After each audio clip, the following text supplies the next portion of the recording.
Bom dia, eu sou a Raquel, nutricionista. Nós estamos aqui hoje para falar um pouco sobre os aspectos nutricionais da amamentação.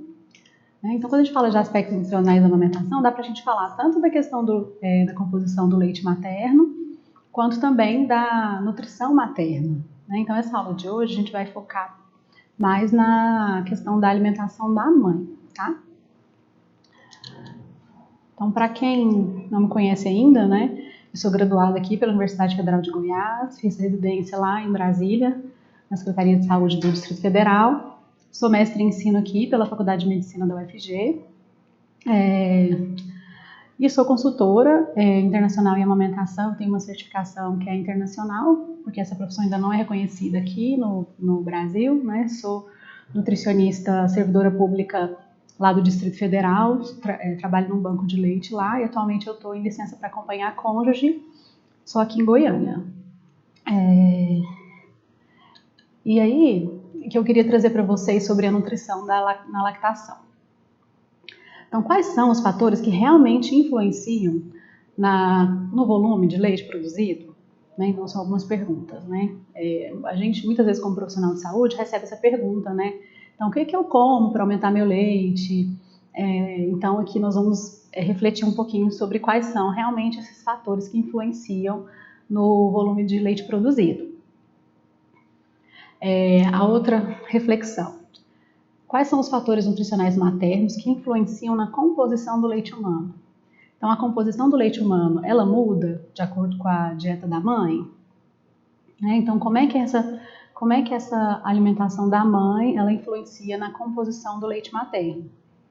E eu vou falar um pouquinho sobre quais são as necessidades nutricionais durante a amamentação. Então, para a gente responder essa pergunta primeiro, quais são os fatores que realmente influenciam no volume de leite produzido, eu quis trazer um pouco aqui de uma forma bem rápida, para a gente falar sobre a fisiologia da amamentação, certo? Porque é importante a gente entender como é que esse leite é produzido, para a gente entender também de que forma que a nutrição pode interferir ou não na produção de leite, tá bom? Então, eu trouxe aqui um corte transversal da célula da glândula mamária para a gente começar a entender um pouco, Então, que a glândula, ela é formada por esses alvéolos, onde é produzido o leite, certo? O leite é produzido por essas células alveolares e ali as células mioepiteliais, elas são as responsáveis pela ejeção do leite. Então, ali na célula mioepitelial vai atuar principalmente a ocitocina, que a gente vai ver um pouquinho mais daqui a pouco, e nas células alveolares a prolactina, que é o hormônio da produção de leite. A ocitocina é o hormônio responsável pela ejeção de leite. Por isso é que ela atua na célula mioepitelial para que essas células promovam uma contração desses alvéolos e uma expulsão ou ejeção do leite. Então, como eu já falei, a produção do leite humano ela depende basicamente de níveis adequados de dois hormônios, da ocitocina e da prolactina, certo? A ocitocina é que vai ser responsável pela ejeção do leite e a prolactina pela produção de leite. Então, os níveis altos desses hormônios vão garantir uma produção, uma estabilização da produção de leite.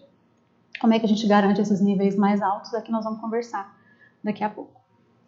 Outro fator que é muito importante para a produção de leite humano é o esvaziamento completo e adequado das mamas. Isso principalmente por conta de um hormônio que chama peptídeo inibidor da lactação, que está presente no leite materno e que quando esse leite fica acumulado nas mamas, esse peptídeo inibidor da lactação, ele faz com que ele inibe a produção de mais leite.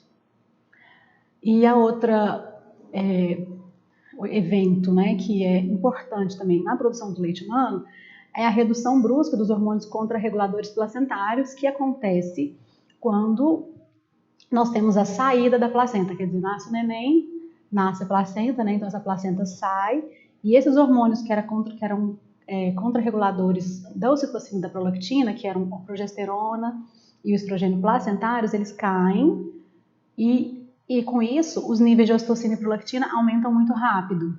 Por isso que a mulher passa por aquela fase da apojadura. Nós vamos falar um pouquinho sobre isso, vamos explicar um pouquinho melhor nos próximos slides.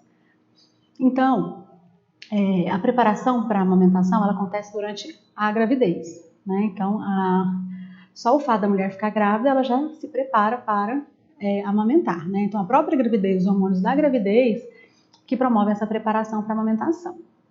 Então, ali, ó, uma imagem que mostra uma mama na infância, né? E após a puberdade, onde já tem ali os primeiros, a gente fala os ductos, que vão ser responsáveis pela condução do leite no futuro, mas ainda não existem os alvéolos, né? Os alvéolos, eles vão se formar e vão ser... isso faz parte da fisiologia da gestação, né? Então, durante a gestação é que vai haver a formação desses alvéolos mamários. Então, uma mulher que ainda não engravidou, ela não tem, que a gente fala de uma mama madura ainda, certo? Então, durante a gravidez, o que vai acontecer? O desenvolvimento dos alvéolos, as células de Montgomery, que são célulazinhas que ficam ao redor ali da areola, elas são responsáveis pela produção de uma secreção que faz uma higiene, tanto antisepsia quanto também hidratação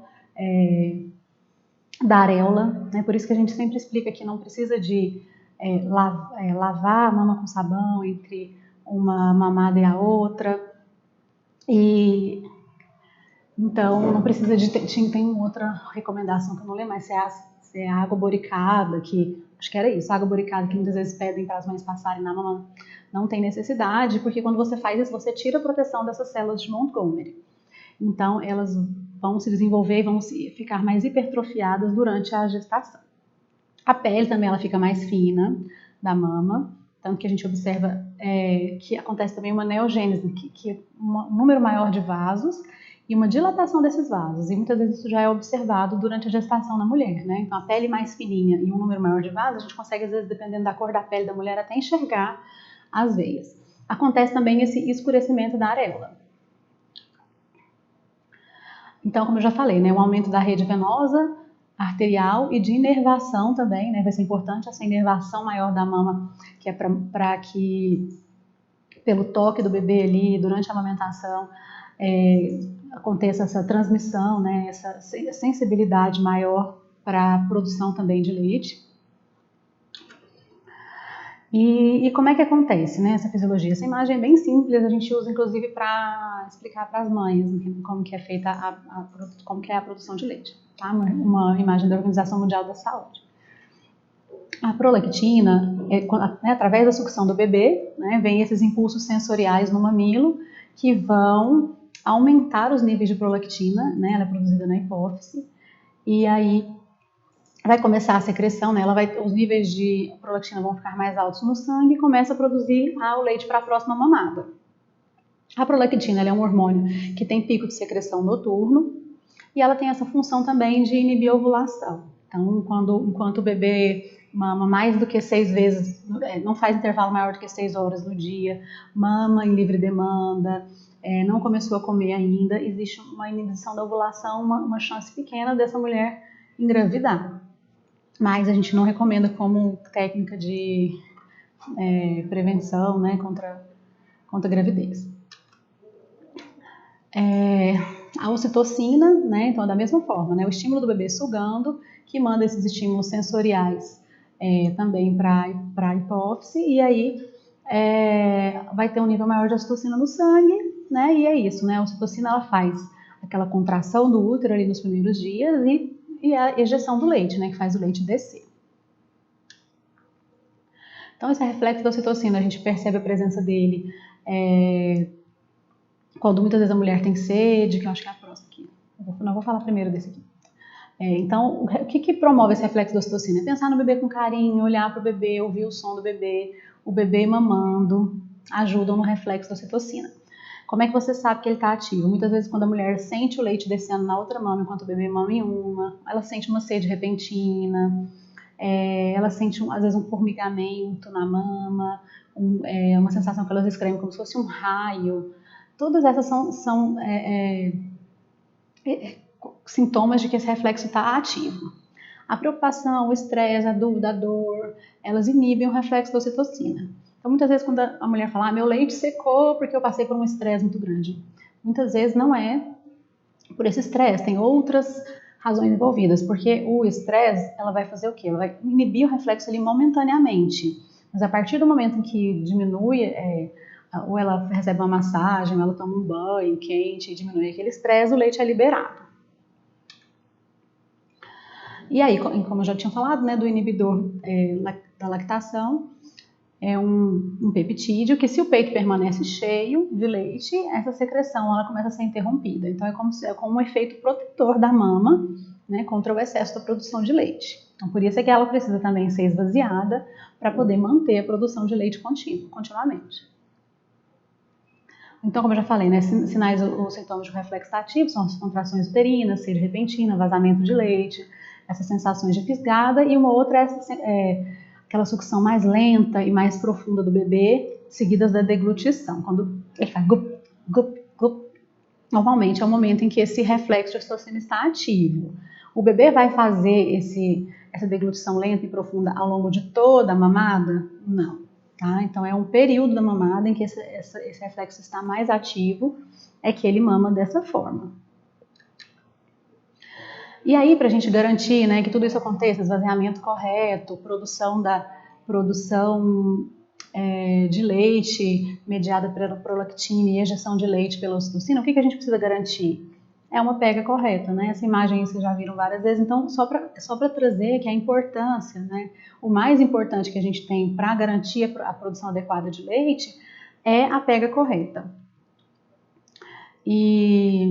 Né, então aqui mostra mais uma imagem, né? Então quer dizer, o bebê tem que estar com a língua bem posicionada, tem que fazer esse movimento de ondulação, né, que a gente chama de extração do leite, de ordenha do leite. Então esse movimento de extração é que vai jogar o leite para dentro da boca do bebê, então essa boquinha tem que estar bem posicionada para conseguir extrair de uma forma eficiente esse leite sem machucar a mãe. E aí, quando a gente observa que ele pega só na pontinha, que é essa imagem aí mais da direita, né?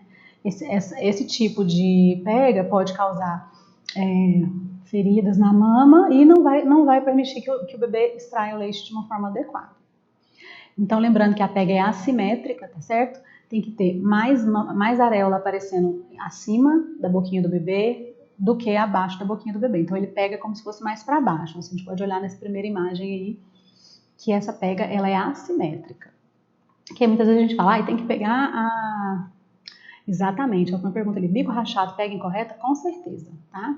Então a primeira coisa que a gente tem que fazer é corrigir a pega. Não adianta usar pomada, usar do próprio leite, fazer laser, né, que tá na moda agora, se você não corrige a pega, tá? Então a primeira conduta que nós temos que ter é avaliar essa mamada, observar, né, o que é que pode estar acontecendo ali de errado e corrigir. Aí, a partir do momento que corrige, essa mama ela tem a tendência dela cicatrizar. Muito, muito rachado, a gente pode fazer uma pausa na mama que precisa de tratamento, amamenta na outra até ela cicatrizar, enquanto a mãe tira o leite da que está mais machucada, pode ser importante, né? Então tem que ser avaliado caso a caso, mas com certeza o bico rachado pega incorreta. E aí o posicionamento também é importante, tá? Então, cabeça e tronco do bebê alinhados, a boca bem aberta, o corpo do bebê próximo e voltado para o corpo da mãe, né? Então é evitar aquele bebê que fica com a barriguinha virada para fora, a cabecinha virada para o lado, mamando todo desalinhado, né? Também pode levar a uma pega incorreta que machuca a mãe e não extrair leite de uma forma adequada. E isso sim vai interferir na produção de leite da mãe, tá? Então, o aleitamento materno ele não deve produzir dor, né? Então, assim, uma sensibilidade ali nos primeiros dias, ela acontece porque a dor, né, ela é individual, cada mulher sente de um jeito. Então, tem mães que às vezes elas têm realmente uma sensibilidade maior. Aí eu vou falar sobre o paciente que engasga daqui a pouquinho, tá? Então, a causa maior de dor, né, mais frequente de dor, é a má pega, tá? E essa dor, a gente tem que ter essa consciência de que ela também interfere no reflexo da ocitocina. Lembra quando a gente falou do estresse, que ele interfere no reflexo da ocitocina? A dor é um estresse, né? Então, isso pode gerar um ciclo vicioso, né? Quer dizer, é um bebê que não mama bem, não extrai muito leite, aí tem essa interferência da dor no reflexo da ocitocina, o leite já não sai tanto, aí o bebê vai ficando nervoso, e tudo isso vai gerando uma angústia na mãe, que inibe mais ainda a ejeção, e então pode conduzir para um fracasso da amamentação. Então é muito importante interferir nessa dor para corrigir, para que a mãe pare de sentir dor, para evitar esse processo de desmame, certo? Então, um bebê que engasga, o que acontece? Pode ter uma saída muito forte de leite, às vezes, nesse momento do reflexo da ocitocina. Então, é importante avaliar a mamada também, e aí orientar. Primeiro, esse bebê às vezes ficar mais em pezinho no momento da amamentação, né, uma posição mais... que ele fique com a cabeça mais para cima, o corpinho mais para baixo. E aí, o que a mãe pode fazer? Interromper, ó, desse jeito aqui. Deixa eu passar para cá. Interromper ali, ó, a gente tirar o bebê da mama, logo no momento em que ela sente o reflexo da ocitocina, a gente interrompe, põe uma fraldinha, espera aquele fluxo de leite mais intenso sair e depois volta o bebê para o peito. Pode ajudar, tá? Essa técnica. Então, é a pergunta, né? Que é a pergunta que trouxe a nossa aula de hoje. A composição do leite materno, ela é influenciada pelo estado nutricional da mãe? A dieta da mãe, ela influencia na qualidade do leite ou influencia na quantidade de leite que ela produz? Então, o que a gente considera, né? Já existe evidência, assim, tá vendo como é antiga essa referência? De 1989, né? Que mais ou menos da forma como acontece durante a gestação, né? Que a gente teve aula de gestação a semana passada ou na outra. Como o feto, né? O feto é uma unidade metabólica, ele vai retirar os nutrientes da mãe sem considerar se a mãe tem reservas ou não. O leite materno vai acontecer mais ou menos a mesma coisa, né? Observa-se que há uma melhor eficiência metabólica da lactante do que da mulher não lactante. Então, essa mulher, ela se adapta para essa produção de leite. Então, vai ter uma reabsorção maior de cálcio, ali na célula alveolar, os nutrientes, eles vão para o leite materno sem considerar a reserva materna ou não. Então, o que se observou é que a composição ali padrão do leite, ela não se altera em mulheres que são desnutridas. Então, mesmo esse leite dessas mulheres desnutridas ou mulheres ou adolescentes, não existe uma alteração naquele padrão do leite. Então, o leite ele vai ter a mesma quantidade de gordura, a mesma quantidade de carboidrato, de água e de lipídios, independente do estado nutricional da mãe, certo? Então, por quê? Porque se observa que há essa melhor eficiência metabólica e uma alteração ali daquele metabolismo em função de produzir esse leite de qualidade para o bebê. Então, parece então esse outro documento de 97, mostra que parecem existir mecanismos compensatórios durante a lactação, pois mesmo com o menor consumo do que suas necessidades recomendadas, ela se estabelece. Quer dizer, mães desnutridas ou mães que consomem menos nutrientes do que o necessário, existe uma produção adequada de leite. Aí essa outra pesquisa já de 95, mostra que o IMC da lactante ele não foi preditivo para o volume de leite materno e nem para a densidade calórica, né? Então, quer dizer, mãe desnutrida ou mãe com sobrepeso, o volume de leite e a caloria do leite se manteve constante. Então, como a gente falou, calorias e as gorduras do leite maduro estão sempre de 4 a 4,5 por 100 ml de leite, que são compostos por gorduras, e não se altera também de acordo com a dieta materna, certo? A composição de caloria de lipídio vai se manter a mesma, certo? Lembrando que os lipídios são a principal fonte energética para esse recém-nascido. A concentração de gordura no leite ela vai variar somente conforme a mamada, mas ela não varia de acordo com a alimentação da mãe.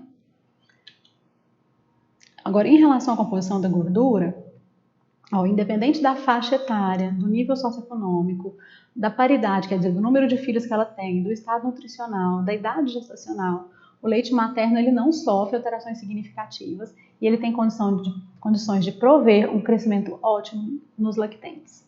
Quando a gente considera valor calórico e gordura. Então, porém a dieta ela é determinante da qualidade das gorduras do leite materno. Quer dizer, aquela composição vai ser sempre a mesma de gordura, de 4 a 4,5 gramas por 100 ml.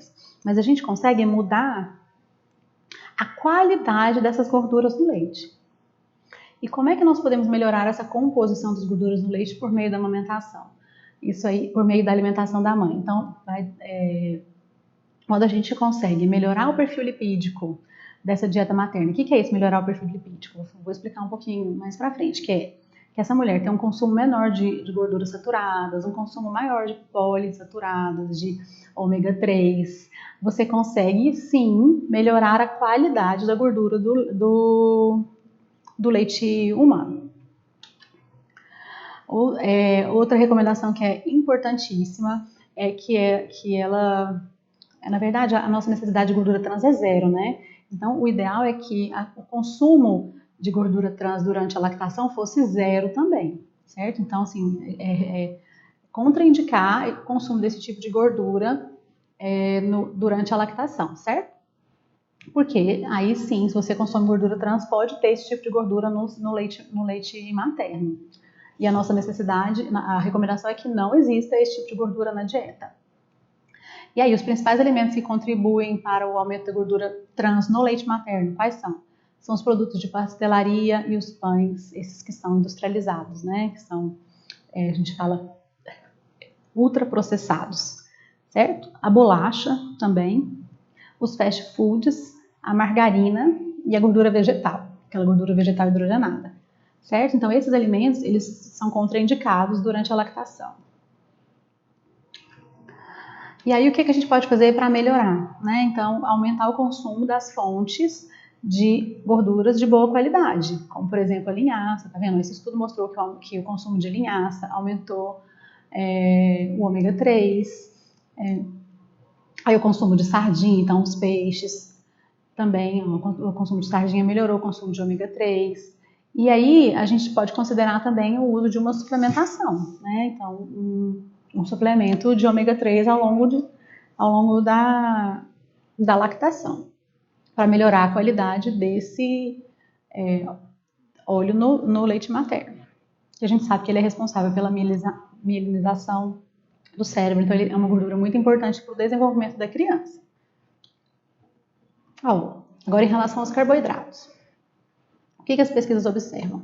Que a dieta materna, a idade materna e o estado nutricional não influenciaram a concentração de lactose no colostro ou no leite maduro.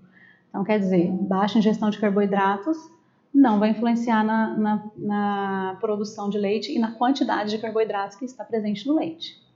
Entenderam? Proteína.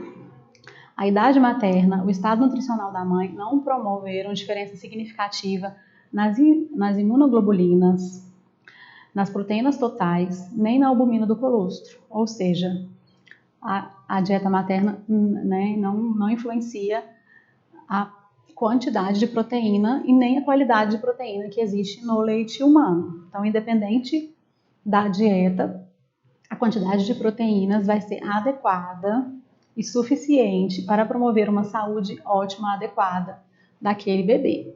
Tá? Em relação a minerais e oligoelementos, os resultados sugerem que na situação de desvantagem do organismo da lactante, existe uma compensação e há uma maior secreção de oligoelementos pela glândula mamária, que é aquilo que eu expliquei, né? Assim, existe essa compensação, né? Então, quer dizer, sempre benefício do leite materno, ele né, não vai considerar as reservas maternas, que a mãe tem de reserva materna.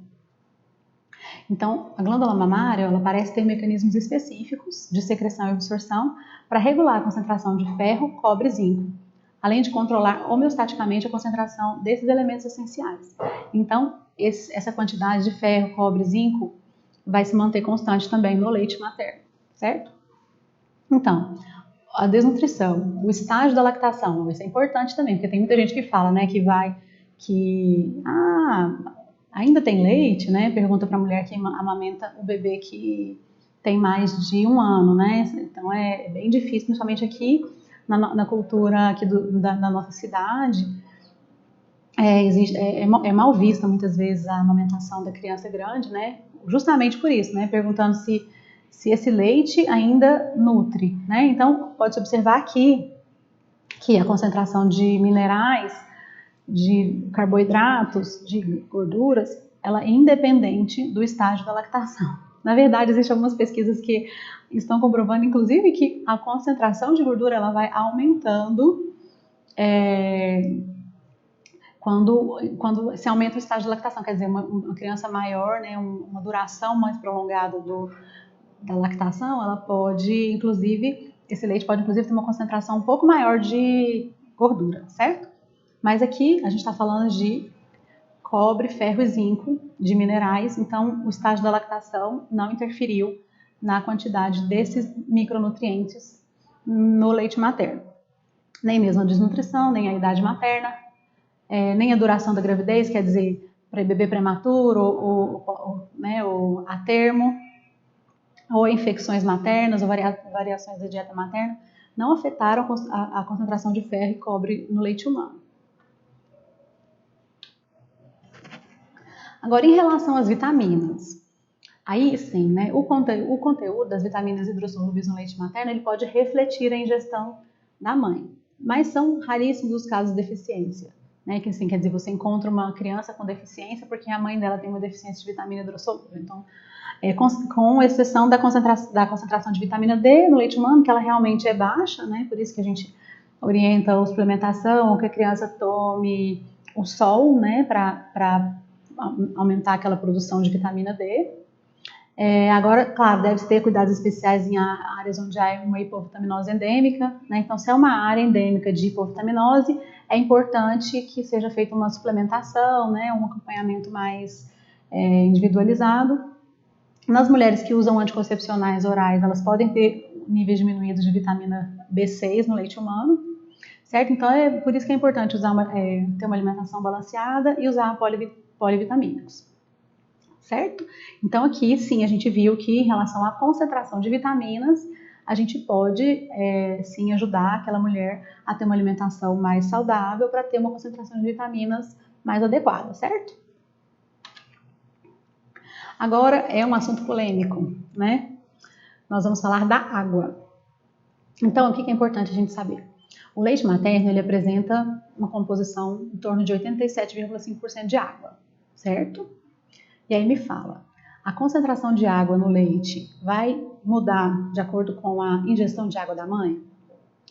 Não, ela não vai mudar, tá? A mãe que não bebe muita água, vai reduzir a produção de leite materno? Não, não vai reduzir a produção de leite materno, tá? Então, vou explicar isso aqui um pouquinho. A necessidade hídrica da mulher que amamenta, ela é próxima de 4 litros por dia. A gente fala que é 3,8, tá? Então, ela precisa de quase 4 litros de água por dia para produzir leite e na verdade, não é para produzir leite, é para repor a sua necessidade, né? E para ficar bem hidratada enquanto ela amamenta, certo? Porém, a concentração de água no leite, ela não se altera conforme o consumo materno. E a produção de leite não se altera conforme o consumo materno. Ok? Ela vai ficar desidratada, mas o leite vai continuar sendo produzido. Então, o consumo inadequado não reduz a produção de leite. Então, eu quis trazer esse estudo aqui, que na verdade eu tirei dessa revisão de literatura. Então, essa revisão eu até trouxe uma vez quando a gente falou sobre o uso de lactogogos. Tá? Então, ela é uma revisão integrativa que traz algumas pesquisas muito interessantes sobre os lactogogos, e é muito interessante essa pesquisa que fala sobre a água. Então, eles fizeram um estudo no município de Minas Gerais, que ele evidenciou um consumo inadequado hídrico em 100% das lactantes. Quer dizer, todas as mulheres analisadas nesse estudo tinham uma ingestão inadequada de água. E como é que estavam as crianças? Todas gordinhas, entendeu? Então, assim, com um bom crescimento, um bom desenvolvimento, alimentadas em aleitamento materno exclusivo, com um excelente ganho de peso e com 100% das suas mães, né? Então, quer dizer, 100% das crianças estavam com um crescimento adequado, ganho de peso adequado e super bem nutridas, né? Em aleitamento materno exclusivo. E 100% das mães estavam como? Com uma ingestão inadequada de água. Certo? Então, isso aí é só para ilustrar né, que um consumo inadequado de água não vai reduzir e não vai interferir nessa produção de leite. Mas a gente precisa incentivar o consumo de água? Claro. Por quê? Porque justamente a gente está vendo, 100% das mulheres estão com consumo inadequado. Né? Então, assim, é preciso beber mais água, mas o que a gente tem que parar de fazer é falar para ela que ela tem que beber água para a produção de leite dela aumentar. Então, ela tem que beber água, sim, mas para quê? Para se manter hidratada, para ficar bem, né, para ter saúde, para, né, para repor o que ela perde com aquela produção de leite. Combinado? Então, né, falando nisso, a gente já falou um pouquinho sobre necessidades nutricionais, né? A gente já falou da água, quer dizer, vai aumentar muito, né, a necessidade dela de água durante a lactação, né? Então, são cerca de 4 litros de água por dia que a gente precisa estimular. Ela vai ter um adicional de cerca de 500 calorias por dia, certo? Isso já contando que essa mãe ela vem com mais ou menos 4 quilos ali, quando ela tem um ganho de peso adequado, ela vem com mais ou menos uns 4 quilos de reserva energética para a lactação. Tá? O aumento, né, o incremento de proteína também de 25 gramas por dia. A pergunta, vou responder. Se o leite é mais água e a paciente não se reidrata, vai acabar desnutrida. E o leite continua do mesmo jeito? Exatamente, né? Porque a gente viu que as pesquisas com as... Vou voltar aqui só para vocês verem, tá? A gente viu que a nutrição materna não interfere no leite. Então, as mulheres desnutridas, a desnutrição, o estágio da lactação, a idade materna, não afeta a concentração de ferro e cobre, ó. A dieta materna, a idade materna, o estado nutricional não influencia a concentração de lactose. Vendo? A idade materna, o estado nutricional não promovem diferenças nas proteínas. Então, assim, todas as pesquisas com mulheres desnutridas mostram que a desnutrição materna não influencia na produção do leite. Por quê? Porque o corpo ele vai se adaptar, né? Assim, ela tem uma eficiência aqui, ó, que é uma pesquisa já bem antiga, ó. Há uma melhor eficiência metabólica na lactante do que na mulher não lactante. É como se fosse a mesma comparação que a gente faz para a mulher gestante. O feto é uma unidade metabólica que, independente das reservas maternas, ele capta os nutrientes para o bebê. Claro que a gente vê ali que na gestação tem sim uma interferência até maior do que na lactação. Mas ali o mecanismo da fisiologia da produção de leite, ele vai garantir uma produção de leite adequada e um leite materno que é mais ou menos padronizado em proteínas, lipídios, carboidratos, independente da nutrição materna, entendeu? Então ele vai, claro, depletar aquela mãe, mas o leite ele vai continuar com uma produção ótima e um crescimento excelente. Então, uma imagem que eu não sei se vocês já viram, assim, algumas, né? Existem algumas imagens que são, inclusive, muito chocantes, né? Assim, de mulheres em condições de extrema pobreza, muito desnutridas, com um bebê que está em aleitamento materno exclusivo e ele cresce de forma excelente, né? Ele tem um crescimento adequado. Então, o que a gente vê é isso. Vou falar sobre cólica, tá? A gente já vai chegar lá. Então, vou voltar lá. Então, vocês entenderam? Essa mãe ela precisa se alimentar, por quê? Porque se ela não se alimenta bem, ela vai ficar realmente desnutrida, depletada e desidratada.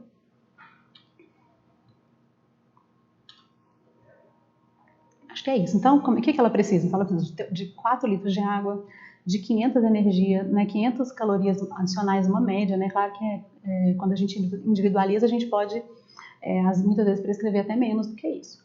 E proteínas, 25 gramas dia. Então, quais são as recomendações? Consumir uma dieta variada, incluindo pães, cereais, frutas, legumes, verduras, derivados do leite e carnes. Evitar medicamentos e dietas que promovam a perda de peso rápida, tá? Então, a gente quer o quê? Garantir uma nutrição adequada. Então, que ela não perca mais do que 500 gramas por semana, tá bom? Aí, em relação à cólica do bebê, tá? Então, a cólica, ela é um evento comum, né, que afeta os bebês saudáveis nos primeiros 3 meses de vida. Como é que a gente caracteriza a cólica? Ela é um episódio de choro inconsolável que dura em torno de mais do que 3 horas por dia e acontece pelo menos 3 vezes por semana, por pelo menos 3 semanas. e pode ser muito angustiante para os pais, né? E normalmente essas mães elas são orientadas a fazer alterações na dieta, como por exemplo a remoção do leite de vaca, ou muitas vezes eles querem tirar o leite materno, falar que o leite materno está fazendo mal, usa fórmula especial para ver se reduz os sintomas de cólica. Mas o que a gente observa? Com base nas evidências disponíveis, nós não podemos recomendar nenhuma das modificações alimentares avaliadas. Então, o que é que eles avaliaram aqui? O uso de outro tipo de leite e as restrições de leite de vaca na dieta materna. Então, não tem evidência científica para a gente fazer esse tipo de orientação, tá? Não é para fazer, não é para orientar. A cólica ela pode estar muito influenciada com a ansiedade da mãe, né? E também com esses bebês que não estão acostumados com esses movimentos intestinais, né? Então, aquele reflexo gastrocolíco, quando ele mama, o estômago enche e faz aquele estímulo do intestino. Então, ele pode sentir dor, tá? Então, existem algumas práticas que a gente chama práticas integrativas e complementares, como, por exemplo, o Shantala, que podem ajudar também, né, a melhorar tanto esse vínculo da mãe com o bebê, quanto reduzir as cólicas. Mas em relação à dieta materna, o que é que nós vamos ver aqui? Ó? Os alimentos mais comuns que normalmente as pessoas sugerem, né, as lactantes que elas deixem de consumir. São as frutas cítricas, os feijões, refrigerante, café, carne vermelha, pimenta e condimentos pesados, leite e derivados. A gente fala, esses condimentos como pimenta, o excesso de alho. O alho ele foi relacionado sim com a cólica, mas quando a mãe normalmente não tem costume de comer e come uma quantidade muito grande. Então, isso aí é importante sim a gente orientar e também observar sempre as intolerâncias individuais, tá? Então, em relação à fruta cítrica, não tem necessidade de cortar feijão. Aí o café refrigerante, sim, né? Então, assim, é importante evitar esses excessos, tá? Então, o que é um café excessivo? A gente fala mais do que 5 xícaras por dia. Eu, na minha prática, já oriento logo tomar só uma de manhã. Tá? Por quê? Porque o café ele tem essa ação excitante, ele é estimulante do trato gastrointestinal, então ele tem mesmo essa função de estimular o movimento, né, do trato gastrointestinal. Então, como a gente sabe que a cólica ela pode ser causada por esses movimentos aumentados no bebê, então é importante que a mãe não é que ela não precisa deixar de tomar completamente o café, mas é importante reduzir a ingestão. O chocolate da mesma forma, tá? Ela não pode comer mais do que 450 gramas por dia, que foi associado com irritabilidade e aumento da atividade intestinal. É uma quantidade muito grande, então eu acho que a gente pode ficar ali na recomendação de no máximo um tabletinho, 25 gramas por dia, que já está ótimo. E em relação aos outros alimentos, a gente não precisa cortar, a gente pode só pedir para que essa mãe observe as intolerâncias individuais. Eu queria responder a outra pergunta primeiro. Como é que eu faço para voltar aqui que ela saiu? Deixa eu ver se eu consigo aqui. Tá, já ouvi. A pega do bebê incorreta pode, sim, claro, se estiver entrando no ar, tá? Então é sempre importante quando a gente vai avaliar essa dieta da mãe, avaliar também a mamada, né? Para observar se tem alguma alteração, alguma correção que a gente pode fazer nessa mamada para melhorar também.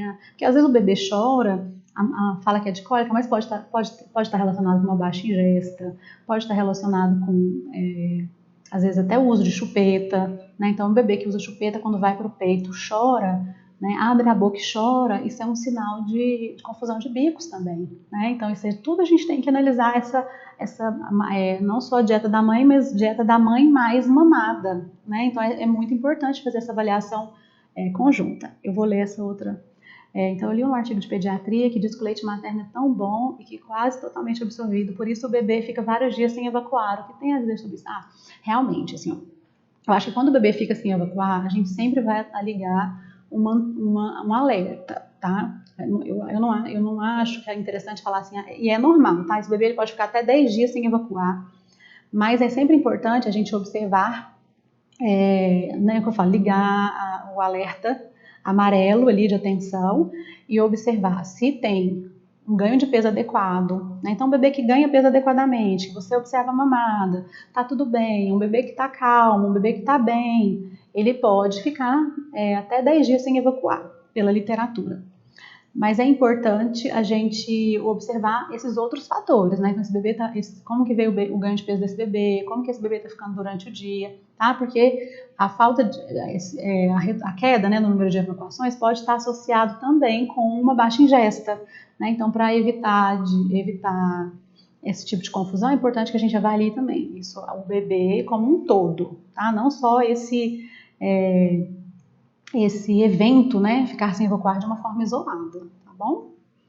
O leite materno pode causar icterícia, normalmente ele melhora a icterícia, né? Quanto mais o neném mama, vai diminuindo, né? Ele vai excretando e diminuindo a bilirrubina do sangue. Essas restrições desde a gestação só no início da amamentação. Eu vou querer falar sobre isso em outra aula, tá? Já estou programando uma outra aula para vocês, que a gente vai falar sobre alergia, né? A dieta materna e a alergia alimentar, tá? Que é para falar um pouquinho sobre essas restrições. Desde a gestação a gente não orienta mais, então tem muita pesquisa nova na área. Então, assim, eu, por exemplo, na minha conduta, eu já tenho alguns anos aí, né? Vamos lá, quase nessa área de materno infantil uns 15 anos, então eu já mudei muito, a gente mudou muito a conduta, porque é bem diferente a conduta nossa em relação à restrição durante a gestação de 10 anos atrás e de hoje, tá bom? Então eu quero trazer uma aula só para falar sobre isso aí. Deixa eu passar, porque senão a gente não termina. Então, certo, então o chocolate e o café a gente vai restringir assim, vamos deixar ali, o excesso seria mais do que 5 xícaras, o excesso seria mais do que 450 gramas, mas ela não precisa chegar nisso tudo, né? Acho que pode ficar ali num tabletinho e numa xícarazinha de café, tá? E os outros alimentos nós vamos observar as intolerâncias individuais. Então, eu queria trazer essa reflexão, né? Então, que muitas vezes a mulher escuta demais, né? Que para produzir leite é preciso tomar leite, né? Então a gente tem que tomar cuidado com isso, né? A gente estava falando a questão da próxima aula, que eu quero trazer falando sobre alergias, é que já sabe-se, né? Então, que é também uma pesquisa antiga, tá vendo? Desde 85, que a beta-lactoglobulina, né? Quer dizer que a proteína, a nossa lactoglobulina produzida no leite materno é a alfa, tá? E eu decorei isso porque eu lembro, a beta é do bezerro, tá? Então a beta-lactoglobulina é a proteína do leite de vaca. Então o que foi observado? Que essa proteína, que ela é capaz de sensibilizar o bebê e fazer ele ter uma alergia alimentar, ela é capaz de contaminar o leite materno, certo? Então assim, mas aí por isso todas as mulheres elas têm que parar de tomar leite de vaca? Não, mas elas também não precisam tomar para produzir leite, né? Então assim, uma mulher que às vezes não tolera bem o leite, não tem um hábito de tomar leite, ela não precisa tomar leite para produzir leite, não é? Porque a gente viu ali em toda a fisiologia do aleitamento materno ali, de como que esse leite é produzido, em algum momento ali dentro daquela fisiologia ela precisou de algum nutriente específico, algum alimento específico? Não, né? O que a gente viu é o contrário, né? Que existe a produção de leite ela vai acontecer de forma independente, localizada ali na glândula mamária e aí a fisiologia ela vai acontecer de uma forma para garantir essa produção de leite de uma forma adequada, certo? E que sim, não é possível a gente ter alergia do leite materno. Essa alergia do leite materno ela não acontece. O que acontece normalmente é essa contaminação, né? Então é um leite materno que foi contaminado com a proteína do leite de vaca, tá? Então, a gente não precisa orientar que ela vai consumir leite para produzir leite. Se ela consome leite, ela vai continuar consumindo leite. Porque é bom para a nutrição dela que ela faça esse consumo de leite? Porque a necessidade de cálcio aumenta bastante, né? Então, claro, existe cálcio em outros alimentos, como por exemplo nas verduras verdes escuras, no gergelim, existe, mas a concentração desse cálcio nesses alimentos ela é uma concentração bem menor do que a concentração do leite. Então, se ela já consome leite, a gente não tira isso do hábito alimentar dela, ok? E um outro tabu que eu queria trazer também é sobre a prática de atividade física, né? Então, existe esse mito, né, de dizer que a prática de atividade física seca o leite Então, não é verdade, tá? Então, a mulher, ela pode praticar atividade física. É claro que a gente sempre vai recomendar que ela aumente a ingestão hídrica, porque ela vai ter, inclusive se ela pratica muita atividade física, ela vai ter uma necessidade de água ainda maior, tá? Mas mesmo que, como a gente já falou da questão da água, mesmo que ela passe ali por um período um pouco mais, com hidratação um pouco mais baixa, não vai interferir na produção de leite dela, certo? Pelo contrário, olha aqui o que foi, o que esse estudo aqui encontrou, tá? Que a prática de atividade física durante o período da amamentação interfere de maneira positiva no aleitamento materno. Por quê? Porque foi observada uma presença maior de citocinas anti-inflamatórias no leite maduro, que vão auxiliar tanto na neuroproteção quanto no neurodesenvolvimento da criança. Então, observou-se o quê? Uma quantidade maior dessas citocinas anti-inflamatórias no leite dessas mães que praticavam atividade física. Então, quer dizer, não vai secar o leite e ainda pode contribuir com a qualidade nutricional desse leite, certo? Então, pode deixar as mães fazerem atividade física, elas têm muito medo. Elas falam, não, ainda não voltei. Estão querendo emagrecer, estão querendo perder aquele peso retido na gestação, mas elas têm medo de praticar atividade física e de afetar ali na produção de leite. Tá? Então, realmente não tem, na verdade, é até positivo, né? Tanto para ela, para a saúde dela, quanto também para a produção do leite. E era isso que eu queria trazer. Não sei se eu corri, se tem alguma dúvida mais, a gente tem mais um tempinho. Não sei se ficou alguma duvidazinha para trás ali que eu não respondi, acho que não. Respondi, mas eu quero também, aquela última pergunta, eu não quero responder ela toda não, porque eu quero trazer na próxima aula. Acho que é isso. Se tiverem mais alguma dúvida também podem mandar por e-mail, tá? Eu respondo as dúvidas no e-mail, tá? Vou deixar aqui para vocês. Então, medicamento, né? Então, assim, medicamento, eu sempre oriento, tem um site que chama Elactância, como se fosse da internet, assim, de e-mail, e-lactância. Nesse site você consegue achar várias informações sobre medicamento, você coloca o princípio ativo e ele fala como que esse medicamento interfere na amamentação ou não. Existem vários anti-inflamatórios que podem ser utilizados. Na verdade, tem um livro do Ministério da Saúde que também vocês podem digitar aí no Google, que agora eu acho que é medicamentos, como é que é a amamentação e uso de outras drogas. Se vocês digitarem isso no Google, vai sair esse manual do Ministério da Saúde. Ele é um manual de interação drogas, amamentação, e aí tem vários medicamentos. A gente observa que o manual ele é assim. O medicamento que é compatível com a amamentação, ele é verdinho, vem uma bolinha verdinha e explica, né, um pouco mais detalhado sobre por que ele é compatível. Se não teve pergunta respondida, faz de novo para mim, por favor. Aí o medicamento que é amarelinho, a gente tem que usar uso criterioso na amamentação. E o que é vermelhinho é o que não pode ser usado na amamentação. Então, quando a gente observa esse livro, ele tem muito mais medicamento verdinho, né? A maior parte dos medicamentos eles são compatíveis com a amamentação. Então, é muito mais fácil esse medicamento ser compatível ou ser de uso criterioso do que não poder ser usado. Então, é sempre importante essa mulher ser orientada individualmente, né? Sobre se ela precisa de algum medicamento, que ela pode usar um medicamento, que pode sempre existir um medicamento que, se caso aquele medicamento dela não seja compatível, pode existir um medicamento que seja compatível. Então, para ela não precisa ficar sentindo dor durante a amamentação e muito menos ela não precisa desmamar o bebê para poder tomar algum medicamento, claro, a não ser que seja algum caso muito específico, né? Então, assim, na maior parte das vezes, ela não precisa desmamar e ela não precisa de ficar sentindo dor. Certo? Então é importante explicar isso para elas, porque o que acontece? Na bula, normalmente, das medicações, sempre vem que elas não devem utilizar amamentando. Então, o interessante é procurar essas referências mais específicas, tanto o Ministério da Saúde, esse manual do Ministério da Saúde de Drogas e Amamentação, como também esse site que é o E-Lactância, tá? Então, nesse caso da amamentação, a gente não pode ficar restrito só à bula, tá bom? Eu vou falar sobre mamilo invertido. Então, o que acontece? Eu vou voltar, então posso dar um tempinho para voltar lá no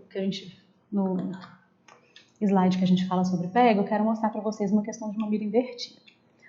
Mamilo invertido, ele pode, claro, dependendo da mama da mãe, né? Então, às vezes, se é uma mama muito firme, que muitas vezes acontece com uma mãe muito jovem e o bebê associado a um bebê prematuro, pode acontecer uma dificuldade dessa mãe amamentar, dessa dupla, né? Da amamentação. Mas nenhum mamilo ele é impossível de amamentar. Então, o que é importante a gente fazer? Dar esse apoio, tá? Por quê? Porque o bebê ele não tem que mamar o mamilo, tá vendo? Foi o que a gente viu aqui, ó. Ele vai fazer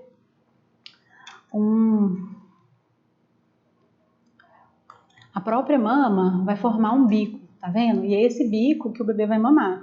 É um bico formado por mamilo e areola, tá vendo? Mamilo e areola, que vai entrar grande parte desse bico dentro da boca do bebê, tá? Então, o mamilo invertido não é uma contraindicação para amamentação. E é importante a gente desmistificar isso para evitar orientar essa mulher a usar intermediário de silicone, que é aquele mamilo de silicone, que é um transparente que ela coloca na mama para poder amamentar o bebê. Muitas vezes, assim, ó, só de olhar aquele mamilo invertido, ela já alguém olhar, qualquer profissional olha, já indica para ela usar mamilo de silicone. E o que esse mamilo de silicone faz? Ele, olha como a gente viu ali, que tem todos os receptores, o bebê ele precisa de, vamos lá na aula, nessa parte aqui que a gente fala, tá vendo, dos impulsos sensoriais do mamilo. Se a gente tem um mamilo de silicone, por exemplo, ali, que está entre aquele bebê e aquela mãe, a mama ela não vai sentir aquele toque da boca do bebê. Só disso aí já interfere nos dois hormônios, tanto na ocitocina quanto na prolactina. Então, o mamilo de silicone ele pode muito atrapalhar. Então, o que é importante para essa mulher que tem um bico invertido? Ela conseguir amamentar o bebê. A mama ela tem que estar flácida. Como é que ela fica flácida? Ela vai fazer uma massagem e tirar um pouquinho de leite, principalmente ali naquela região areolar, periareolar. Para quê? Para que possibilite a areola formar um biquinho, né? E com a própria mamada do bebê, ele pode ir revertendo esse mamilo invertido, tá? Outra coisa que a gente não faz mais, que a gente fazia antigamente, que era de estimular aquele mamilo a protrair na gestação, a gente não faz mais isso, preparar essa mama durante a gestação. A gente pode sim, por exemplo, usar às vezes a bombinha, de tirar leite para estimular esse mamilo a vir um pouquinho mais para frente para facilitar essa pega. Existem algumas formas de pegar o peito, né, sustentar o peito para esse bebê pegar melhor, mas o importante é que ele abrir bem a boca, né? Então fazer essa abertura de boca, ó, tá vendo? Abrir bem a boca, tá? E sugar a areola junto com o mamilo, tá? E aí sim vai ser formado um biquinho para esse bebê mamar, tá?